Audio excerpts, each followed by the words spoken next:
افسانوی مجموعہ ادھورے خواب کا افسانہ ٹارگٹ سماعت فرمائیں۔ بڑے دنوں کے بعد چندن کمار پودار میری قیامگاہ پر آیا۔ وہ علم نفسیات کا پروفیسر ہے، اس لیے جب کبھی وہ آتا ہے نفسیاتی گفتگو چھیڑ دیتا ہے۔ میں بہت بیزاری کے ساتھ اس کی باتیں سننے کی کوشش کرتا ہوں، کیونکہ میں زیادہ فلسفیانہ باتوں میں نہیں الجھتا۔ مجھے اپنی بیوی بچوں کے تقاضے اور دفتری مشغولیات اتنی اجازت نہیں دیتے کہ فلسفیانہ بحث و مباحثے میں اپنی قوت ضائع کروں۔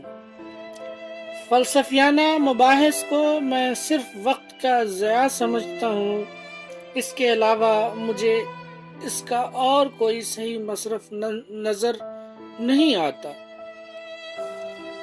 چندن نے رات کو کھانا کھانے کے بعد پھر اپنی روایتی گفتگو شروع کر دی۔ میں نے موضوع بدلنا چاہا، مگر وہ اپنی بات جاری رکھتے ہوئے بولا، علی، تم نے زندگی کو کس طرح سمجھا ہے؟ زندگی تمہاری نظر میں کیا ہے؟ یار چندن دیکھ، میری سمجھ میں تیری باتیں نہیں آتی ہیں۔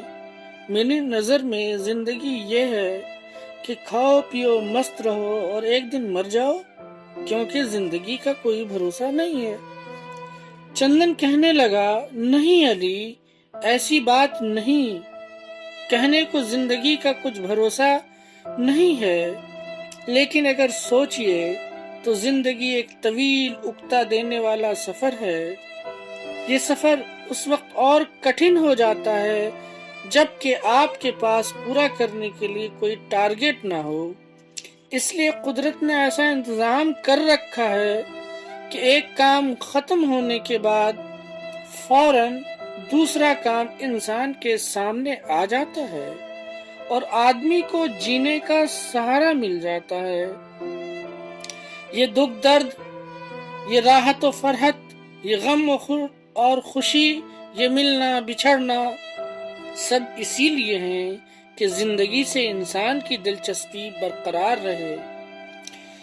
زندگی میں وقوع پذیر ہونے والے ہنگامے اس لیے ہیں کہ زندگی سے انسان کی دلچسپی برقرار رہے۔ اگر انسان کی زندگی یکسانیت میں تبدیل ہو جائے تو انسان کی زندگی کا سفر ختم ہو جائے گا، انسان کچھ بھی نہیں کر پائے گا، اس کی زندگی کا سفر رک جائے گا، اس میں ٹھہراؤ اور جمود آ جائے گا، تہذیب اور تمدن کا ارتقاء جامد ہو جائے گا۔ اس لیے اس دنیا کا نظام اس انداز سے چل رہا ہے کہ انسان مرتے دم تک بوریت اور اکتاہٹ کا شکار نہ ہو اور اپنا کام مسلسل جاری رکھے رہے۔ چندن جو باتیں کہہ رہا تھا ان باتوں میں صداقت صاف جھلک رہی تھی۔ میرے پاس چندن کی کسی بھی بات کا کوئی جواب نہیں تھا۔ میں بالکل شانت ہو گیا اور اس کی باتوں پر غور کرنے لگا۔